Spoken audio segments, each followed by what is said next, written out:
जोशी भी डॉक्टर हो गए, पहले डरा देंगे और फिर वो सारे उपाय बताएंगे, सारे टेस्ट कराएंगे और फिर सारे वो बताएंगे। तो वो भी तो सबसे पहले तो पंडित जी या जोशी से पूछो आपकी शादी हो रखी है क्या? अगर हो रखी है तो बाबा वो पंडित जी जब इतने बड़े तूफान को अपने जीवन में आते हुए ना देख सके तो आपके जीवन का क्या वो तूफान दूर करेंगे? सोचने की बात है। तो कहने का अभिप्राय यही है कि सबके जीवन में उतार चढ़ाव आते हैं, सबके जीवन में बाबा कम तो हो ही रहा है ना जीवन में। आप देख लो हमारे ही जीवन से, अगर शरीर से देखो, चीजें तो जा ही रही है। पहले बाल थे काले थे, अब सफेद हो गए, किसी के बाल नहीं रहे, कंगियां रह गई जेब में। होता ही है, लोग कंगी रखते हैं ना, फिर बाहर तो चले गए, 2-3 बाल लगी कंगी, वो चलती रहती है। तो ऐसी कितनी चीजें हैं, हमारा शरीर हो जाता है, हमारे घुटनों के पैर के दर्द, कितने चीज के दर्द। तो बाबा ये थोड़ी कि जीवन आपको देगा, अब तो जीवन हमसे ले ही रहा है।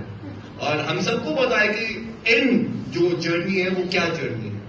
तो बाबा अगर एंड में हमें इस संसार को छोड़ करके जाना है तो भगवान बुद्ध ने यही तो प्रश्न पूछा, हम संसार में आए क्यों थे? कोई वजह होगी, कोई कारण होगा, उस कारण को अपने अंदर ढूंढो।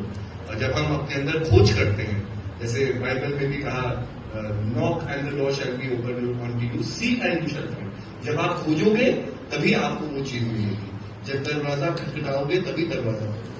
तो अपने अंतर जगत के दरवाजों को खटखटाओ ताकि हम अपने अंतर जगत को समझ करके हम वो चीज समझ सके जिसके लिए हमें प्रभु ने ये हमें यहाँ भेजा है, इस कायनात को बनाया है, इस द्वैत के संसार को बनाया है। अगर द्वैत का संसार है तो ये हमें कुछ सिखाता है।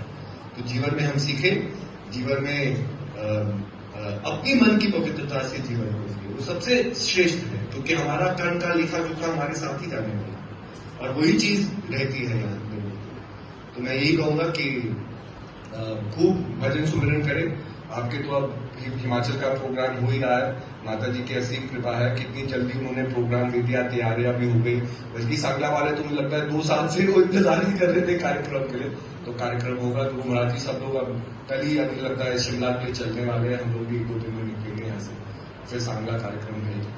तो ये मैं मानता हूँ कि गुरु महाराज जी की ऐसी कृपा है कि समय समय पर हमें मार्गदर्शन देने के लिए, समय समय पर हमें समझाने के लिए, समय समय पर जब हमारा कष्ट हो तो उस कष्ट को दूर करने के लिए किसी ना किसी रूप में वो किसी ना किसी को हमारे पास जरूर भेजते हैं। तो ये बहुत बड़ी बात है, लेकिन अपने जीवन को सुधारने का काम